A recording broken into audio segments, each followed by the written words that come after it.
Olá galera, sejam todos bem-vindos ao canal de Boas com o Ita. Hoje eu vou resolver com vocês uma questão de física da matéria de movimento circular. Essa é a primeira questão que eu estou fazendo sobre esse assunto aqui no canal. Eu tenho dito bastante isso, né, que a física e a matemática elas são muito amplas, elas têm muitos conteúdos. Leva tempo para que a gente consiga abordar o máximo de assuntos possíveis, né? Mas com o tempo eu acredito que eu vou conseguir abarcar o maior número de conteúdos possíveis. Essa é uma questão, gente, de um livro incrível que é o Tópicos de Física. Inclusive, recentemente teve uma pessoa lá que fez um comentário num dos vídeos, eu não me recordo agora o nome dela, ela falou que seria muito massa resolver questões do nível 3 do livro Tópicos de Física. Eu já fiz alguns e vou continuar fazendo, gente. Acompanhe o canal que eu vou fazer várias questões dessas nível 3 do livro Tópicos de Física. Elas são muito boas para quem está estudando para essas provas de Itaime. Vamos lá, gente. Ela diz assim: uma partícula move-se ao longo de uma circunferência circunscrita em um quadrado de lado L com velocidade angular constante. Na circunferência inscrita nesse mesmo quadrado, outra partícula move-se com a mesma velocidade angular. A razão entre os módulos das respectivas velocidades lineares dessas duas partículas é... Aí o que você tem que se ligar, gente? Primeiro é você perceber que tem muita geometria, né, nessa questão. E assim, eu já falei várias vezes por aqui que eu sou apaixonado por geometria plana. E essa questão é uma mistura da física com a geometria plana, naquela parte de polígonos inscritos e circunscritos. Inclusive aqui no canal já fiz várias questões que envolvem esses conteúdos de polígonos inscritos e circunscritos. E aí quando você tem círculo e quadrados, né, quando você tem os quadrados que tem os círculos inscritos e circunscritos, você precisa trabalhar com um pouquinho daquela trigonometria básica, que é a parte de seno, cosseno e tangente. Aqui eu já fiz previamente o desenho para que a gente não perca tempo e também para que o desenho fique bonitinho. A parte externa eu não tenho compasso, eu já falei isso outras vezes por aqui. Talvez até com o tempo eu adquira um compasso para ficar ainda melhores os desenhos. Eu fiz com uma superfície o círculo externo e esse interno eu tentei fazer à mão, né? Ele não ficou tão bom como o externo. Aí o que você tem que se ligar? Você tem o círculo por fora, que é o circunscrito, e você tem o círculo interno, que é o inscrito no quadrado. O que eu tenho que me ligar, gente? Que o quadrado tem lado L, a gente já joga esses L's aqui, L, L, L e L. E aí você tem que perceber que ele está falando das velocidades angulares, né? Ele fala das velocidades angulares. O externo eu vou chamar de ômega 1 e o interno eu vou chamar de ômega 2. A gente sabe que a velocidade angular é representada pela letra grega ômega. E uma coisa super importante dessa questão, gente, que no final eu vou recapitular isso daí, é que ele começa falando sobre o circunscrito, circunferência circunscrita, e ele fala depois sobre a circunferência inscrita, e depois ele fala das respectivas.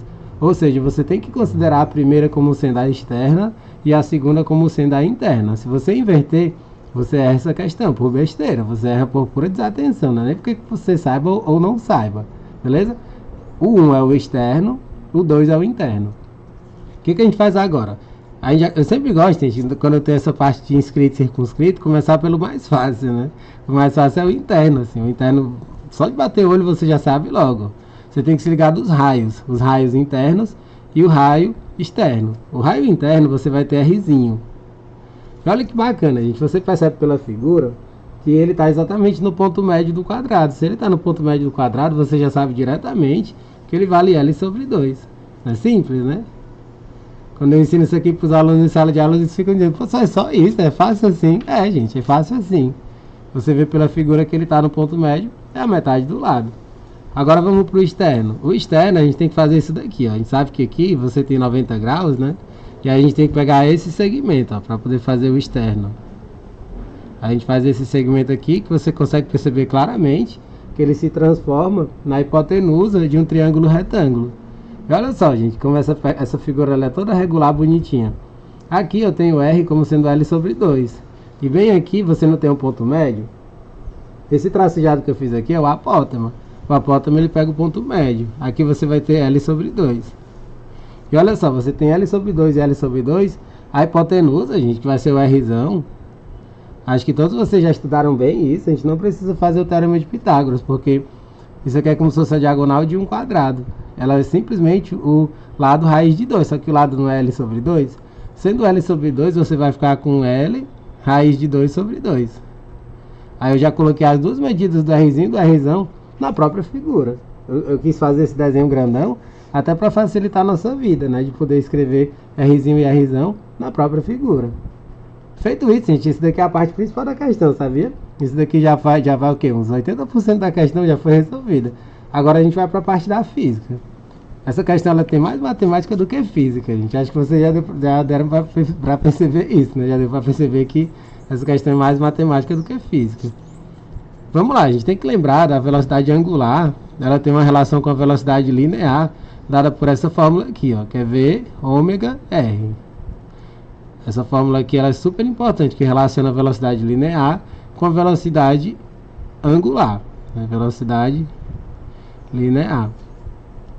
Aqui o que a gente tem que fazer? A gente tem que fazer V1 igual a ômega 1 vezes R1 e o V2 é igual a ômega 2 vezes R2, beleza? A gente vai separar essas duas. Mas ele não falou que as velocidades angulares são iguais, gente? É só você fazer. Ômega 1 é igual a ômega 2. Se ômega 1 é igual a ômega 2, vai ficar V1 sobre R1 igual V2 sobre R2. É simples assim. Igualando os ômegas, você passa esse R1 e o R2 dividindo, fica V1 sobre R1 igual V2 sobre R2. Ao substituir. Vocês estão percebendo aqui, gente? Olhem bem, eu vou até dar um tempinho aqui para vocês observarem o passo a passo. Ó. Você passa R1 dividindo, R2 dividindo, igual os dois fica isso. O que a questão está querendo? Ela está querendo a divisão, vou voltar para o enunciado, ó. Voltar para o enunciado a razão entre os módulos das respectivas velocidades lineares dessas partículas. Como eu falei, a externa é o 1, a interna é o 2. E o R1, a gente chama, o R1 é o Rzão e o R2 é o Rzinho. A gente vai fazer V1 sobre V2, reorganizando aqui essa proporção, vai ficar R1 sobre R2. Aí quem é o R1? É o Rzinho, o R1 é o Rzão, quer dizer, e o Rzinho, o R2 é o Rzinho. E basicamente a gente vai ter isso, eu vou até reescrever aqui, ó, V1 sobre V2 é igual a Rzão sobre Rzinho. Agora é só substituir, gente. Quem é o Rzão? O Rzão pela figura, a gente vê que é o L raiz de 2 sobre 2. A gente vai substituir L raiz de 2 sobre 2. E aqui a gente vai dividir pelo Rzinho. Quem é o Rzinho? É o L sobre 2. A gente substitui por L sobre 2. Aí você vê que tem o L sobre 2 nas duas expressões. A gente vai cortar tudo. O L e o 2. Aí quem que sobra? Sobra só raiz de 2. Essa é a resposta final, gente. Vai ser raiz de 2. Não é bacana, gente? Essa questão ela é muito top.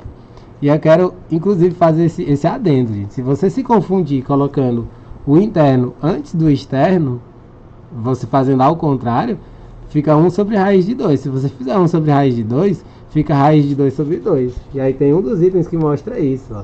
Raiz de 2 sobre 2. Eu tenho certeza, gente, que na prova desse ano, muita gente que errou, eu acredito que quase a totalidade dos que erraram, marcaram o item C. Só que a resposta é o item A, viu, gente? A resposta é raiz de 2.